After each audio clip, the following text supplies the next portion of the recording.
விவசாயத்தை பொறுப்பா கவனிச்சு சீரோவடா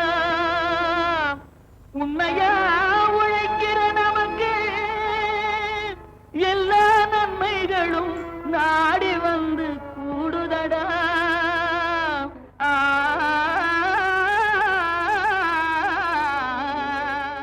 மாத்தி யோசிச்சேங்க பகுதியில் மேற்கு மலைத்தொடர்ச்சியின் அடிவாரம் சிவகிரி மலைத்தொடர் வழங்கும் கிழக்கு பகுதி நீரின் சாரம், தண்ணீரினை சிக்கனமாக பயிர் செய்து இயற்கையான சூழலில் கரும்பு மற்றும் எலுமிச்சை சாகுபடி செய்து தேசிய அளவில் குடியரசுத் தலைவரின் விருதினை பெற்று தென்பாண்டி சீமையாம் நெல்லை மாவட்டம். அம்மாவட்டத்தில் தென்பகுதியில் புளியங்குடி பகுதியில் முன்னணி விவசாயியான திரு வி அந்தோணிசாமி அவர் கண்ட வெற்றி, விவசாயத்தில் அவர் கையாண்ட வழிமுறைகள், மற்ற விவசாயிகளுக்கு அவர் கூறும் கருத்துக்கள் இவற்றை பற்றி கேட்டபோது, வி அந்தோணிசாமி, புளியங்குடி சிந்தாமணி, இயற்கை விவசாயம் பண்ணுவேன். நான் ரசாயன விவசாயம் பண்ணி அதிகம், அதாவது என்பிகேயில் ஆரம்பித்து பிறகு நுண்ணூட்டச்சத்துக்கள் எல்லாம் பண்ணி கடைசியில் உச்சகட்டத்துக்கு போய் தோல்வியாகி பழையபடி இயற்கை விவசாயத்துக்கு வந்து, இயற்கை விவசாயத்தில் இப்போ நீங்கள் பார்த்துக்கிட்டு இருக்க கரும்பு 22 வருஷமாக இருக்குது. கரும்புனா ஏதோ நமக்கு இனிப்பு விட்ட வெல்லம் மட்டும்தான் இல்லை, நம்முடைய ஆதாரம், அதாவது நமக்கு வேணுங்க இரும்பு சத்து, நமக்கு வேணுங்க குளுக்கோஸு எல்லாம் கரும்புலேருந்து கிடக்கு. ஆனால் தேசிய அளவில் கரும்புனுடைய ஆவரேஜ் ஈல்டு இந்தியா லெவலில் 30 டன் தான் ஆவரேஜ் ஈல்டு. நான் அந்த 30 டன்னை எந்த விதமான இடுபொருள் இல்லாமல் நான் 55 டன்னு கொண்டு வந்துட்டேன். நான் 55 டன்னு கொண்டு வரது மட்டும் இல்லை, தேசிய குறியீடு இதனுடைய சத்துக்கள் பார்த்தீங்கன்னா அதாவது புரோட்டீன் வந்து சுக்ரோஸ், முதல்ல சுக்ரோஸ் வந்து தேசிய குறியீடு 60 தான். என்னுடைய கரும்பில் மண் வளம், நான் முத இயற்கை விவசாயத்துக்கு போகையில் எனக்கு வந்து 65-70 தான் சுக்ரோஸ் இருந்துச்சு. இயற்கை விவசாயம் சர்க்கரையில் தான் அதை செய்ய முடியும். எல்லாத்தையும் விட ஆவரேஜ் ஈல்டு 30 டன்னு சொன்னேன். இந்த 30 டன் ஆவரேஜ் ஈல்டு எடுக்கிறதுக்கு தேசிய அளவில் 1 டன் ரசாயனமோ 250 கிலோ பூச்சிக்கொல்லிகளும் பயன்படுத்தாங்க. ஆனால் நானும் அதைத்தான் பயன்படுத்தியிருந்தேன். இயற்கை விவசாயத்துக்கு வந்த பிறகு கிட்டத்தட்ட நான் சாகுபடி வந்த பிறகு இதில் எந்த விதமான பூச்சிக்கொல்லியோ ரசாயனமும் கிடையாது. அதில் நான் அவங்க தேசிய குறியீடு 30 டன் தான், என்னுடைய குறியீடு 55 டன்னுக்கு வந்திருக்கு. ரெண்டாம் தரம் தேசிய அளவில் 1 கிலோ சீனி எடுக்கிறதுக்கு 22,000 லிட்டர் தண்ணீர் தேவை. நாங்கள் இதை ஒரு புக்கு எழுதுறதுக்காக இது மெஷர்மெண்ட் பண்ணோம். நாங்கள் வந்து பண்ணையில் எனக்கு 1500லேருந்து 1200 லிட்டரு தண்ணி. கார்பன் மண்ணுடைய வளம் தேசிய அளவில் வந்து இன்றைக்கி வந்து 0.3%, 5%க்கு மேலே இல்லை. என்னுடைய மண் வளத்தில் கார்பன் வந்து 1.30லேருந்து 1.40 திக் ஃபாரஸ்ட்டில் என்ன இருக்கோ அந்த அளவுக்கு மேல்மட்டம் பண்ணியிருக்கு. நான் வெளியிலேருந்து எந்த விதமான இடுபொருளும் இந்த இது கொண்டு வரல. கரும்பு சாகுபடி பண்ணால் களைக்கொல்லிக்கு பதில் லெகுமினஸ் வெரைட்டி போட்டுட்டு ரெண்டாம் தரம் அதை மல்ச் பண்ணி அந்த தோவையை மறுபடியும் போட்டு நீங்கள் பார்த்துக்கிட்டு இருக்க கரும்பு 22வது கட்டை. 22 வருஷமும் அதை நான் வெட்டிக்கிட்டு தான் இருக்கேன் ஒழிஞ்சு அதை அழிக்கவோ அதை இது இல்லை. அதாவது எந்த விதமான நுண்சத்து குறைபாடுகளும் அது கிடையாது. ஆரோக்கியமாக இது வந்து மகசூல்னு மகசூல் அளவுலேயே நாங்கள் தேசிய நீரோட்ட தேசிய எல்லாத்துலேயுமே அதிகமாக இருக்குது. அதை எல்லாத்தையும் நிரூபிச்சிருக்கோம், எல்லாம் டாக்குமெண்டேஷன் பண்ணியிருக்கோம். நாங்கள் வந்து கிட்டத்தட்ட அது லேப் ரிப்போர்ட், அந்த மண்ணுடைய வளத்தெல்லாம் அசோஸ்பைலும் ஃபேஸோ ஃபேக்டரு அஸ்டோ ஃபேக்டர் அவங்க அதாவது சோதனை தொழிற்சாலைகள் மூலமாக 6000 கோடி தான் ஒரு மில்லிகிராத்தில் கொடுக்க முடியும். எங்கள் மண்ணிலே 2800 கோடியிலேருந்து 3200 கோடி இருக்குது மண்ணில். அந்த 10 செல்சியஸ் வெப்பத்தில் தான் குளிரில் தான் அவங்க கொடுப்பாங்க. எனக்கு 40 செல்சியஸ் வெப்பத்திலே எனக்கு இது சாகாமல் இருக்குது. எல்லாரும் இந்தியாவில் இதை பயிரிட்டா ஆஸ்பத்திரிக்கு வேலையே இல்லை, நம்ம ஆஸ்பத்திரிக்கே போக வேண்டாம். கால்நடைகளின் சிறுநீர், சாணம் போன்ற கழிவுகளும் பால் பொருட்களும் ஒன்றாக சேர்த்து தயாரிக்கப்படுவதே பஞ்சகவ்யம் எனப்படுகிறது. இது பயிர்களுக்கு உரமாகவும் பூச்சிகளை அழிக்கவும் பயன்படுகிறது. இது அடர் கரைசலாக காய்கறி, கரும்பு, நெல் ஆகியவற்றிற்கு செலுத்தப்பட்டு அதிக மகசூலை பெற்று வருகின்றனர். இன்றைய நிகழ்ச்சியில் நெல் சாகுபடியில் பஞ்சகவ்யத்தின் பயன்பாடு குறித்து கிருஷ்ணகிரி மாவட்டம் பயூர் மண்டல ஆராய்ச்சி நிலையத்தின் பயிர் இனப்பெருக்கம் மற்றும் மரபியல் துறையின் உதவி பேராசிரியர் முனைவர் எம் தண்டபாணி அவர்கள் விளக்கமளிக்கிறார்.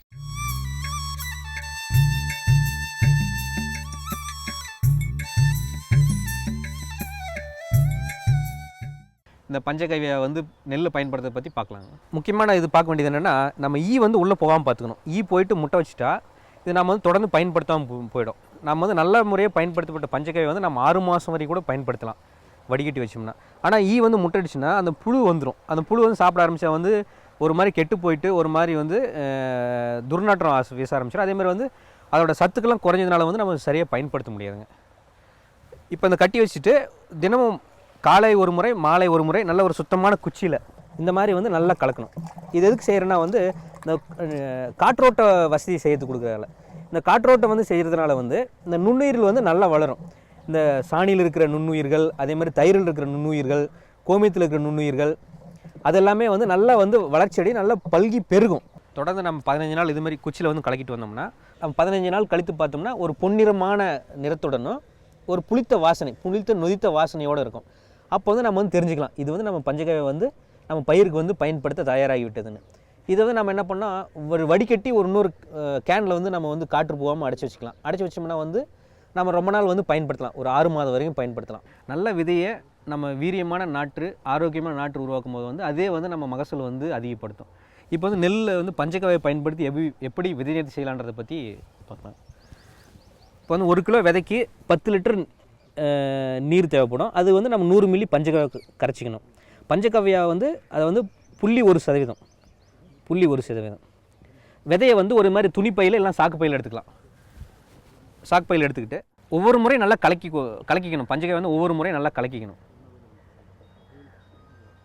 இது 0.1% கரைசல் இதுங்க. இதை நம்ம நெல்லை விதை நெல்லை இது கூட இந்த துணிப்பை கட்டி இது மாதிரி ஊற வச்சிடலாம். ஒரு 12 மணி நேரம் ஊற வைக்கணும். நல்லா ஊற வைக்கும் போது பார்த்திங்கன்னா விதை நல்லா இந்த பஞ்சகவ்யா கரைசல் நல்லா உள்ளே எடுத்துக்கும். விதையோட எடை அதிகமாகும்னா அதில் இருக்கிற நுண்ணுயிர்கள் அந்த முளைப்புக்குள்ளே போகும்.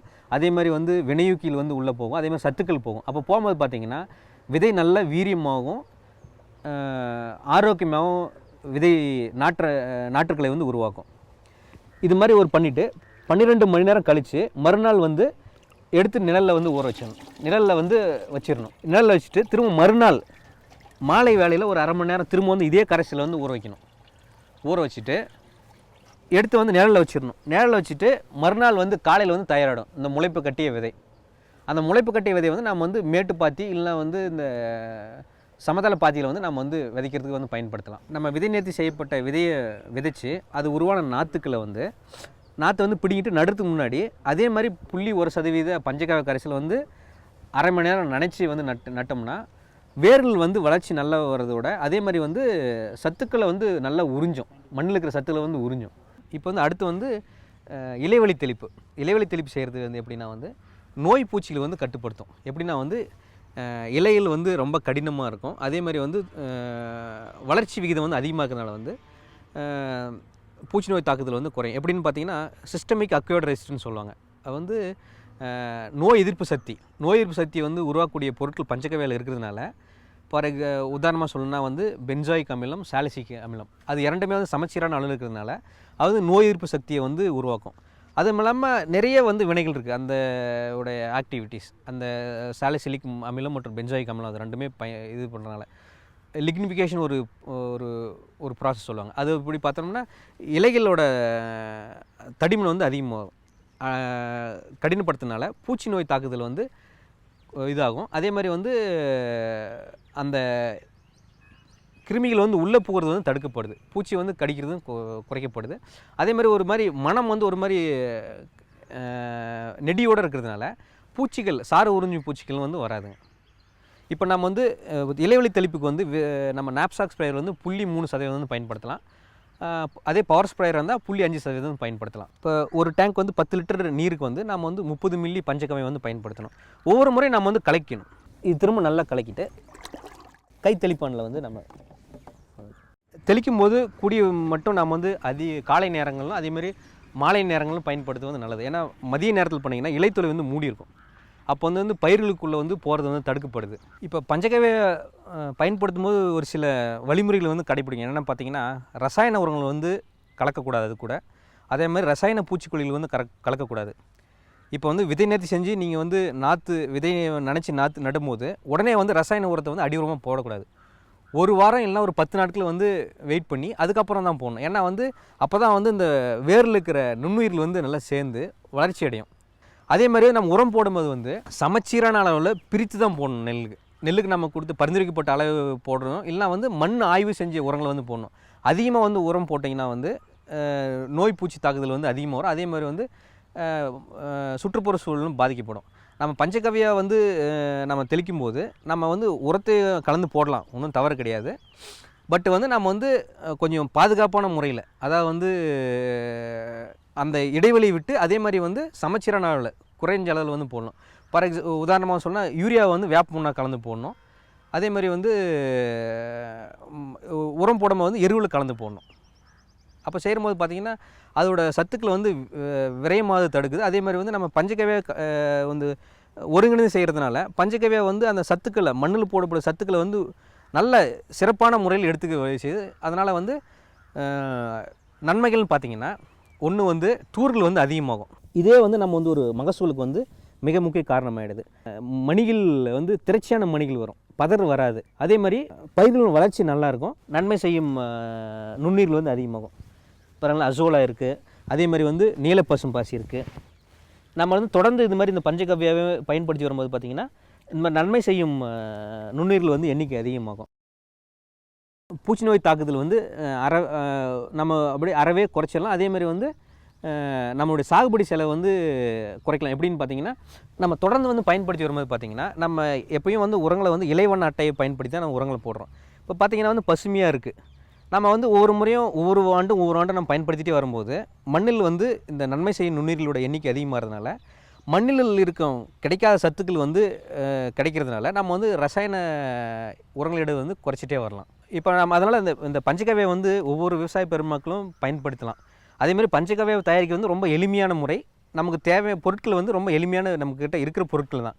இதை நம்ம பயன்படுத்தி கண்டிப்பாக வந்து நம்ம நெல் உற்பத்தியை வந்து பெருக்கிறதுக்கு வந்து நாம் வந்து வழிவகை செய்யணும்னு கேட்டுக்கொள்கிறேன். நேயர்களே, இன்றைய நிகழ்ச்சியில் இயற்கை உரம் மூலம் கரும்பு சாகுபடி குறித்தும், மதுரை மாவட்டம் பழங்கானத்தம் உழவர் சந்தை குறித்தும், நெல் சாகுபடியில் பஞ்சகவ்யத்தின் பயன்பாடு குறித்தும் பார்த்திருப்பீங்க. மிகவும் பயனுள்ளதாக அமைந்திருக்கும் என்று நம்புகிறோம். இந்நிகழ்ச்சி பற்றிய உங்களது கருத்துக்களும் ஆலோசனைகளும் வரவேற்கப்படுகின்றன. எங்களது மின்னஞ்சல் முகவரி ddagri05chennai@gmail.com. மீண்டும் நாளைய பொன் விளையும் பூமி நிகழ்ச்சியில் சந்திப்போம். நன்றி, வணக்கம்.